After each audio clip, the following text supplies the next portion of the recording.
One of the more unusual events at the Highland Games is the Scots hammer, different to the Olympic hammer in terms of implements and techniques. Obviously the Olympic hammer is a wire hammer, ball on a single handle, whereas we're throwing what would be, you could almost sort of see a correlation between the Scots hammer and old-fashioned farming sledgehammers, which is presumably where the technique came from.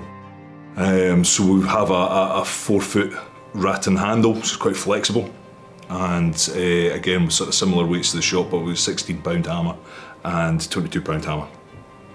The main difference in the technique, as you can see, is the rather interesting footwear that we have, which kind of holds us in place. And there's a range of different styles, but essentially what we're looking at is something with a little bit of support for the ankle, but long sort of flat blades which we sort of dig into the ground with, and that just sort of helps us maintain our support. What we're not doing is rotating with the hammer, we are turning the hammer around us, so we need that sort of grip to kind of stay stationary. So again, throwing from behind the trig this time, there's no regulation on sort of distance, but obviously you need to be close enough to the trig so you're not short-changing your throw, but you need enough space so that at the point of release when you step out, you're not going to step onto or over the trig. So again, these things you just sort of work out yourself in training. Technique essentially is you cast out the hammer to whichever your throwing side is. Again, I'm a right-handed thrower, so I would cast the hammer out to my right-hand side, and I would lean over to that. We use a substance on our hand called tacky resin, it's pine tar resin. You may well have seen this if you watch any strongman events, World's Strongest Man.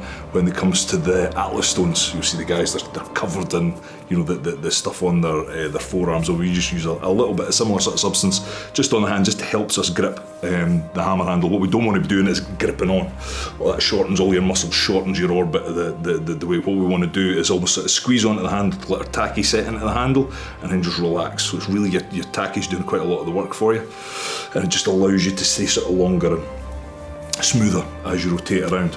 So from there, you're pulling the hammer across yourself, swinging it up above your head, and you're wanting your high point to be kind of behind you somewhere. And as you're swinging it down, the hammer's less of a pulling event and more of a pushing event, which seems quite unusual when you watch the guys doing it. What we're looking to do is get the hammer up above our head to a certain point where we can then think about smashing it down, almost like you're chopping wood. So as we pull it back down towards the low point, and then the momentum carries it back up. And what we're looking to do is turn our body and shoulder around it so we can get ourselves back into this kind of position again to apply the pressure. And this is where you're applying the speed and the pressure to it.